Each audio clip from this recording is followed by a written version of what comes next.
Ads and Sales, a study of advertising and selling from the standpoint of the new principles of scientific management by Herbert Newton Casson. Chapter 12, The Professional Outsider. Most businessmen live too close to their work. They never see how it works from the outside. They never see it as a whole. Day by day they have grown up with it until now they know only its details. They don't know its general appearance or how it compares with other businesses. The fact is that we are usually blind to the things we see every day. Many a father has been blind to the peculiar genius of his own children. Many a mother, even, has not really understood her own daughter, and the first real appreciation that the daughter received has come from some sympathetic outsider. Now, the ancient idea was that every business had to have a wall around it. No one could enter a business until he had served 7 years as an apprentice, and he was not supposed to become skilled until the latter end of his life. It was the custom in Egypt to compel every son to continue his father's business, so that jobs went by birth instead of by fitness.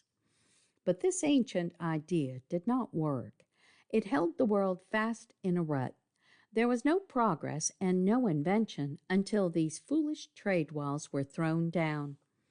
Modern progress began when the insiders first had a chance to get out, and when the outsiders had a right to get in. The outside point of view. Here you have the secret of many a great American success. Our national tendency to throw every door open to everybody has done more for our prosperity than any of us realize. It has cross-fertilized our industries. It has abolished hundreds of the ancient stupidities that had descended from father to son for centuries. And it helped to make us what we are, the most inventive and adaptable nation in the world. Look into the history of your own business and see if this is not true, that every radical and far-reaching improvement came into it from the outside. Just as most inventions for women have been made by men who were, temporarily, doing women's work, so in most industries the sweeping changes have been introduced by men who had not been trained in the old-fashioned ways. It is invariably the newcomer who looks, wonders, experiments, and invents, and it is invariably the old-timer who makes the most opposition, at first, to the adoption of the new ideas. Pasteur, for instance, was not a doctor. He revolutionized the medical profession. He put the science of preventing disease upon a new basis. He was one of the few great originating thinkers of whom all doctors boast, and many of them, no doubt, will be surprised to learn that Pasteur was never a doctor. He was an outsider. Morse, who gave us the telegraph, Field, who gave us the cable, and Bell, who gave us the telephone, were all outsiders. Not one was an electrician.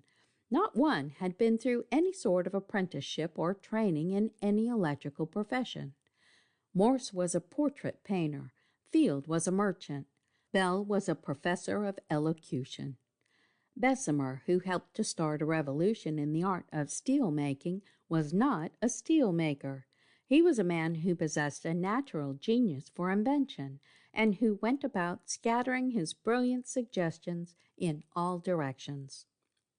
Neither Carnegie, who was for 20 years the world's greatest steel-maker, nor Judge Gary, who succeeded him, had any practical experience in any sort of steel mill or blast furnace. Both were outsiders. Carnegie, when he launched into steel, was a railway official, and Gary was a lawyer. McCormick, who invented the reaper, was not a machinist. He worked out the correct principles for his machine without ever having seen a factory or a foundry.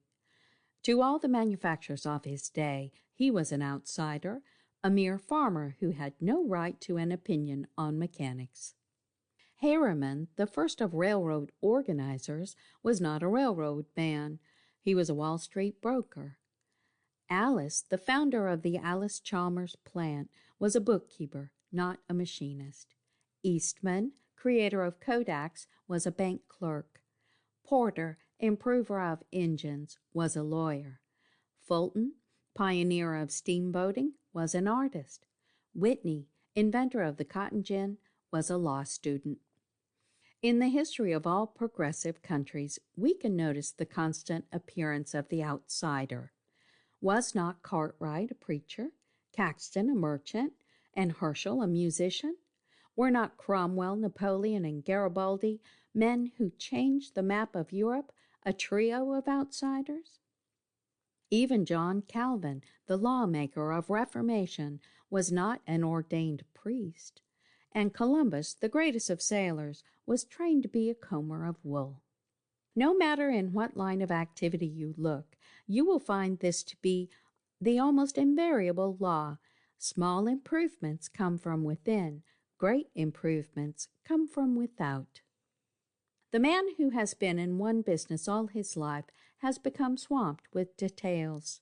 He has learned to take for granted all the main facts that concern him, and he is invariably trying to make the best of adverse conditions instead of trying to change the conditions.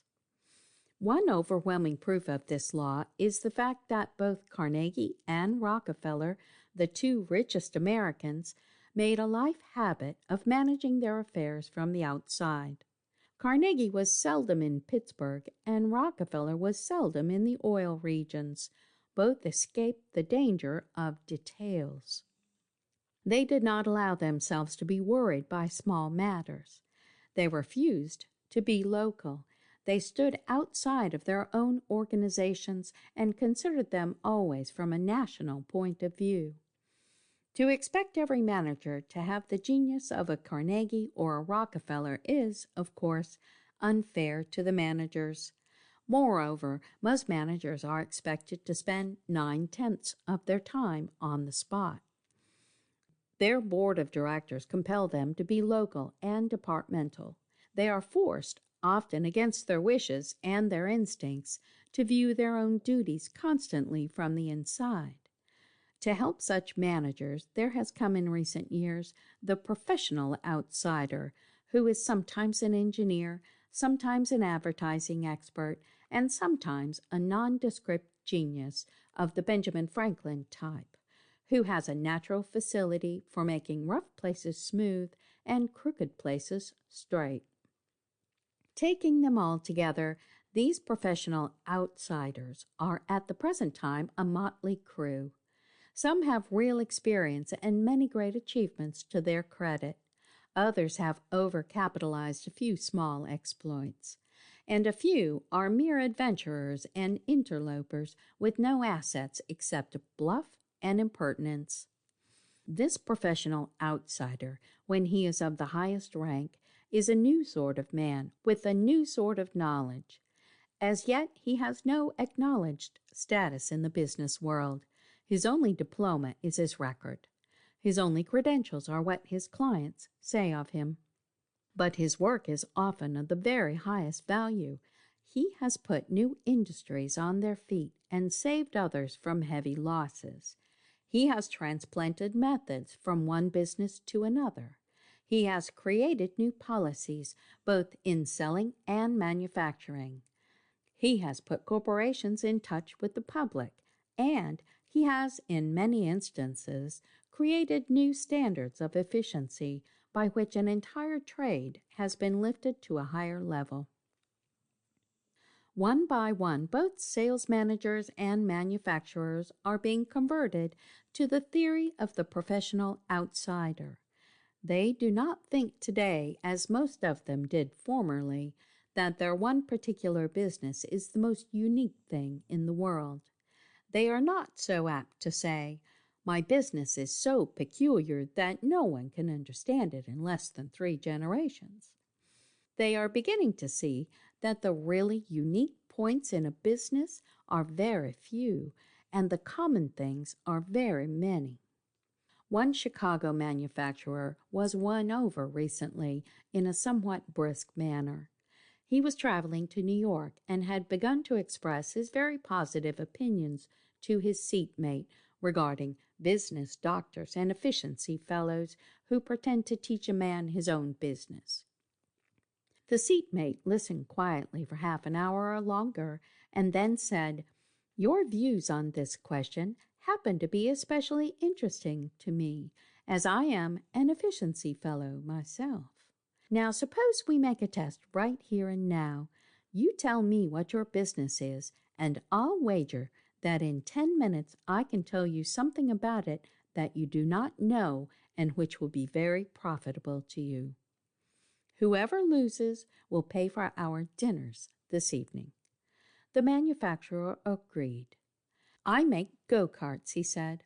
"I made 30,000 of them last year." The efficiency man reflected for 4 or 5 minutes.